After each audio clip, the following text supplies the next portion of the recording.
दोस्तों, जब इंटरनेट नहीं था और म्यूचुअल फंड में इन्वेस्ट करने वाले लोग बहुत कम थे, तो म्यूचुअल फंड कंपनियों को अपने म्यूचुअल फंड्स लोगों को बेचने के लिए डिस्ट्रीब्यूटर्स का सहारा लेना पड़ता था, जिसके लिए म्यूचुअल फंड्स को इन डिस्ट्रीब्यूटर्स को ईयरली कमीशन देना पड़ता था, जिससे म्यूचुअल फंड्स के खर्चे बढ़ जाते थे, यानी उनका एक्सपेंस रेशियो बढ़ जाता था।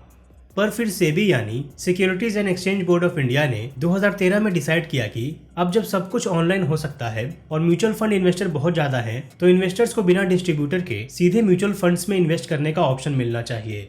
और फिर सेबी ने ये रूल बनाया कि हर म्यूचुअल फंड को पहले से चले आ रहे डिस्ट्रीब्यूटर सिस्टम के साथ साथ इन्वेस्टर्स को डायरेक्टली म्यूचुअल फंड्स में इन्वेस्ट करने का ऑप्शन देना होगा। सेबी ने डिस्ट्रीब्यूटर के जरिए सेल किए जाने वाले म्यूचुअल फंड्स को रेगुलर प्लान का नाम दिया और सीधे म्यूचुअल फंड्स कंपनी से बाय किए जाने वाले म्यूचुअल फंड्स को डायरेक्ट प्लान का नाम दिया। दोस्तों, इस तरह आज हम हर म्यूचुअल फंड में दो तरह से इन्वेस्ट कर सकते हैं, डायरेक्ट प्लान से और रेगुलर प्लान से।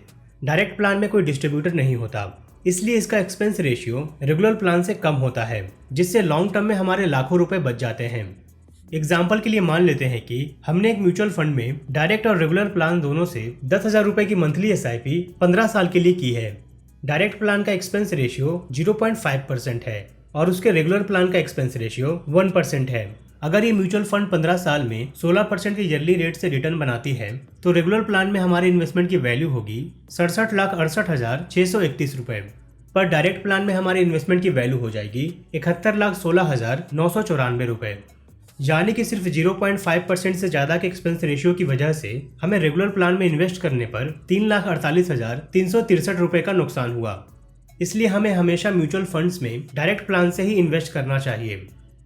हमें हर बार म्यूचुअल फंड में इन्वेस्ट करने पर ये जरूर पता करना चाहिए कि हम डायरेक्ट या रेगुलर किस तरह के म्यूचुअल फंड प्लान में इन्वेस्ट कर रहे हैं, क्योंकि अक्सर बैंक्स या किसी म्यूचुअल फंड एडवाइजर के जरिए लिए गए म्यूचुअल फंड्स रेगुलर प्लान के होते हैं, जिससे हमें लॉन्ग टर्म में अपने लाखों रुपए का प्रॉफिट गंवाना पड़ता है। आइए अब हम ETF से स्टॉक मार्केट में इन्वेस्ट करने के तरीके को समझते हैं।